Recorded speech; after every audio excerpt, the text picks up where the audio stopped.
Hello and welcome to iBluairJgR Gaming for Comedy. This is part 2 of the HUD customization video. Today we are going to go through the step-by-step process of making a beautiful, delicious looking HUD like this one. So let's get right into it.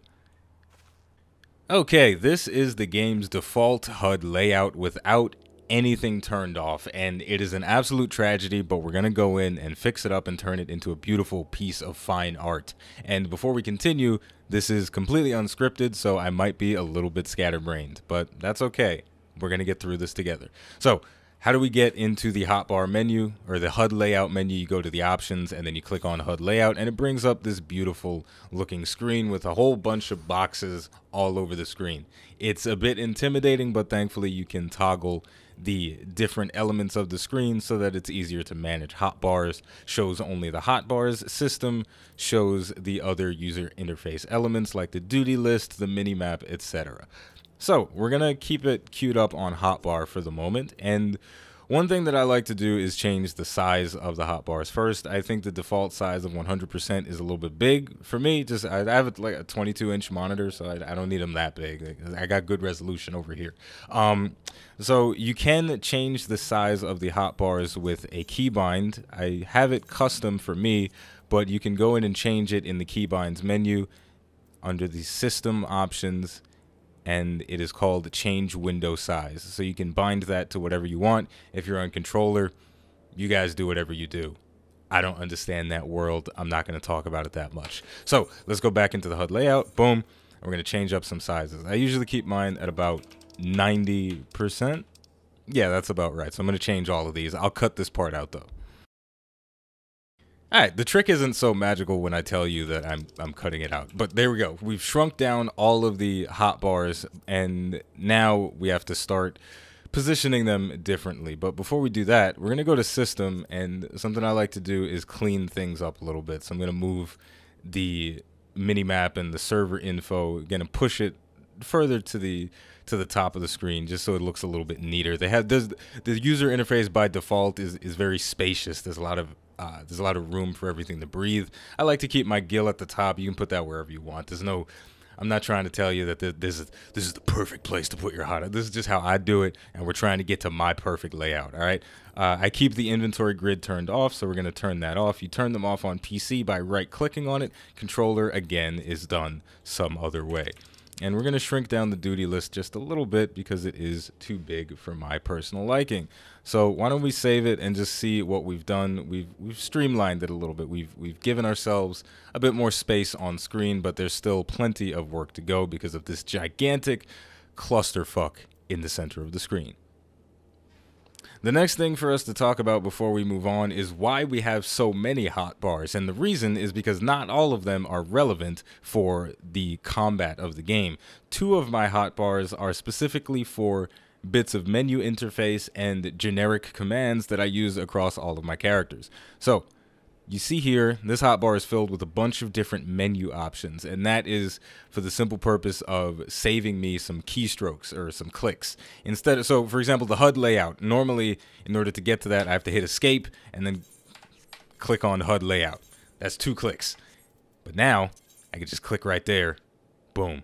It's a little bit simpler, and it's the same for all of these other options, the duty finder, the raid finder, all of that stuff. It's just 1 click away, and it streamlines things a little bit. You can drag all of those commands in from the actions and traits menu. All of them are listed right here, and you can put whichever ones you feel are helpful to you. So what we're going to do with those 2 generic hotbars is we're going to shrink them down even more than they've already shrunk, and we're going to move them off to the bottom corner of the screen. You can put them wherever you want. This is just where I like to keep them. There we go.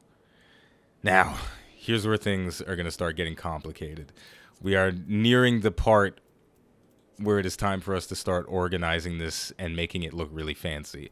So we're going to turn on all of the different elements now and start moving them around. The way I had it set up before is I had the 3 hotbars clumped together like this, the health parameters on top, and status effects below that. Boom. And the target bar right next to it.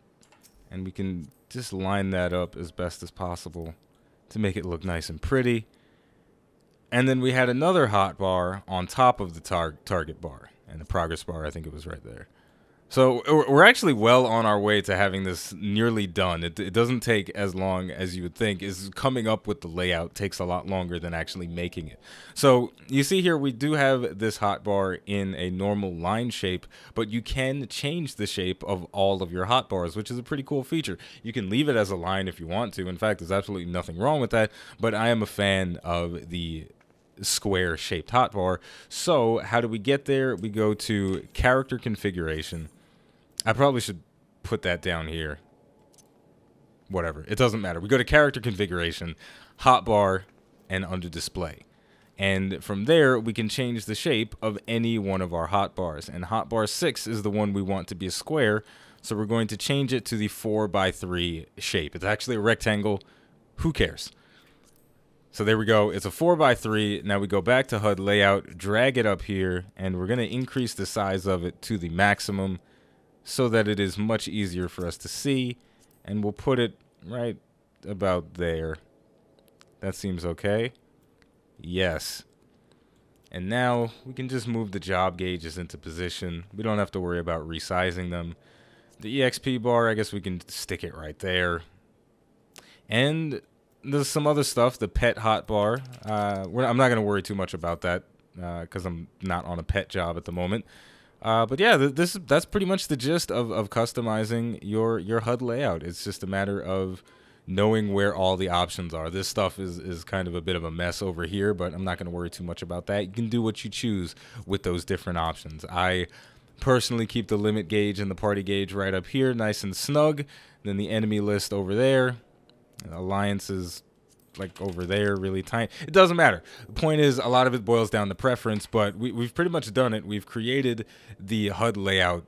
It's a little bit sloppier than it was originally, but we've created the layout that I showed off in the previous video, and it didn't take that long, and the options were pretty easy to find. And now, if we were to go into combat with something that we won't instantly kill, we'd see all of the buttons flashing and lighting up and doing some nice things. Okay, here we go. We're in the open world with our newly set up hotbar, and we can see all of the buttons lighting up, all of the fancy colors going off. It's a beautiful thing.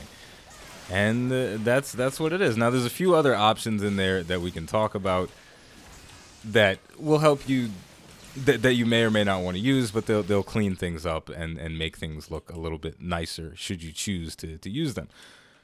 And the last thing to mention before we close out is there are a lot of different features that you can use for your hotbars to really streamline your gameplay experience and have it function almost exactly the way you want it to, especially in the cross hotbar section of the customization. You have this basic section for customization, but there are a lot of advanced options that I started to get into at the start of Stormblood, but I just couldn't even comprehend the level of customization, and I'm not very good at playing this game on a controller, so I didn't bother with it. So I would wholeheartedly recommend that you take a little bit of time, if you do play on a controller, to fiddle with these different settings and see what you can come up with. See if you can make your play experience feel a little bit better by turning on and off the different options, because not every game has this level of customization for the user interface. So because it's there, take advantage of it. It's really nice. I mean, I've played games that don't allow you to change the keybinds, and that is the most asinine thing ever. But Final Fantasy XIV, they let you go in and they let you fuck with everything. So take advantage of it. But yeah, there's two more options that are important. I feel display recast timers, so that puts a little timer at the bottom of your abilities so you know exactly how long they are going to be cooling down. If you turn that off, you just have the gray thing with the little timer thing ticking around it, and that's not as accurate. So just keep display recast timers up, and you'll always know when your cooldowns are almost ready. And hide unassigned slots is a feature that lets you clean things up a little bit. As you see, there are these gray boxes on the user interface. Click the hide unassigned slots, and boom, no more gray boxes. Everything is nice and clean. So I think that just about covers it. And I think we did a pretty good job of recreating what I made in my previous HUD. Why don't we just look and compare to see what I got? It was pretty close. It It was shifted over a little bit and it was higher up, but it was pretty damn close.